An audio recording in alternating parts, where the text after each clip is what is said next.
अस्सलाम वालेकुम दोस्तों। WA सेंटर के अंदर जो सबसे ज़्यादा प्रॉब्लम आती है वो इसकी होती है अपडेट्स की, क्योंकि कुछ टाइम के बाद आपका ये सॉफ्टवेयर मैसेज सेंड करना या किसी किस्म का भी एरर ये दे सकता है।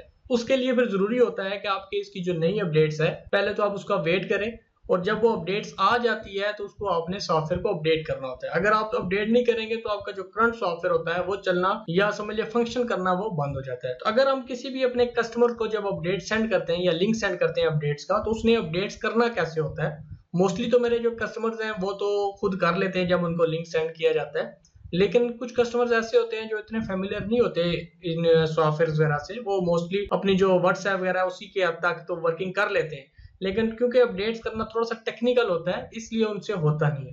तो इस सिलसिले में ये जो मेरी वीडियो होगी, मेरी कोशिश ये होगी कि मैं इसको आसान तरीके के साथ एक्सप्लेन करूँ कि आपने अपडेट्स करना कैसे है। अपडेट्स करने के लिए जो सबसे ज़रूरी चीज़ है वो आपके पास अपडेट्स का लिंक होना चाहिए। तो वो मेरे जितने भी कस्टमर्स हैं उनको मैं अपडेट्स का लिंक सेंड कर देता हूँ कि ये अपडेट्स है, यहाँ से आपने डाउनलोड करना है। जिस तरह अभी ये देखें, मैं यहाँ से अपडेट्स का ये लिंक है, ये आपको व्हाट्सएप पे भी मिल जाएगा जब आप अपडेट्स करेंगे। मोस्टली तो हम अपने कस्टमर की लिस्ट बनी होती है उनको सेंड कर देते हैं व्हाट्सएप के ऊपर जब भी इसकी अपडेट्स आती है। तो यहाँ से आपने ये लिंक पे क्लिक करना है और कोई भी अपना ब्राउजर खोलें, क्रोम खोलें या एज खोलें, जो भी आप यूज करते हैं।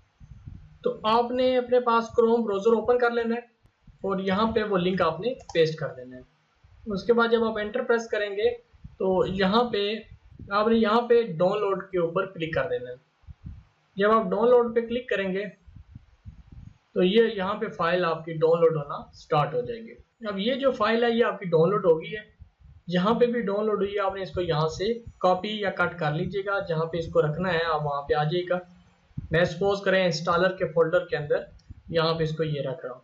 अब इसके बाद इसके ऊपर राइट क्लिक करके आपने एक्सट्रैक्ट कर लेना है।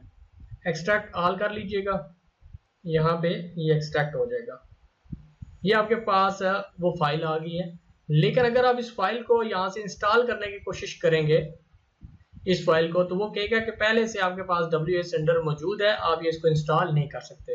हमने क्या करना है, हमने सबसे पहले जो हमारे पास ये ऑलरेडी सॉफ्टवेयर इंस्टॉल हुआ है उसको अनइंस्टॉल करना है। ये देखिए हमारे पास ये ऑलरेडी चल रहा है। अगर आप नए सिस्टम के ऊपर ये अपडेट्स इंस्टॉल करेंगे तो फिर आपको इसका नया लाइसेंस लेना पड़ेगा, लेकिन उसी सिस्टम के ऊपर अगर आप इंस्टॉल करते हैं जिसके ऊपर ये इंस्टॉल हुआ है, फिर आपको नए लाइसेंस की जरूरत नहीं पड़ेगी। अभी ये जो मेरे पास करंट वर्जन चल रहा था वो था 3.2.0 और अभी जो लेटेस्ट है वो 3.3 है।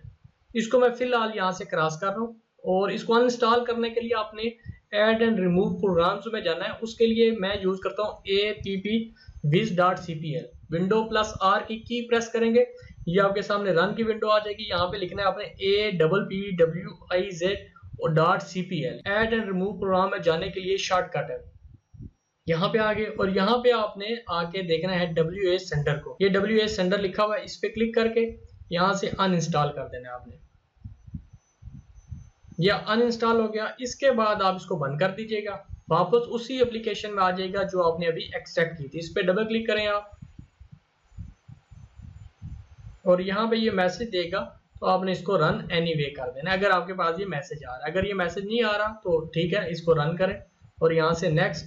और इसके बाद वो पाथ पूछ रहा है किस पाथ के ऊपर आपने इंस्टॉल करना है। अगर आप चेंज करना चाहते हैं तो यहाँ से चेंज भी कर सकते हैं, और अगर इसी पे रखना चाहते हैं तो आप इसको नेक्स्ट कर दें। ये आपने क्लोज कर दिया और अब इसको हम ओपन कर रहे हैं जो हमारे पास लेटेस्ट इंस्टॉल हुआ है। अब इसमें देखिएगा हमारे पास वर्जन आ गया 3.3.0। अब बाकी जो वर्किंग है वो आपने इसी तरह करनी है। उम्मीद है दोस्तों कि मेरी ये आपको वीडियो पसंद आई होगी। कमेंट्स के अंदर ज़रूर इसका इज़हार कीजिएगा। अल्लाह आपका आमीन नासिर हो। अल्लाह हाफिज़।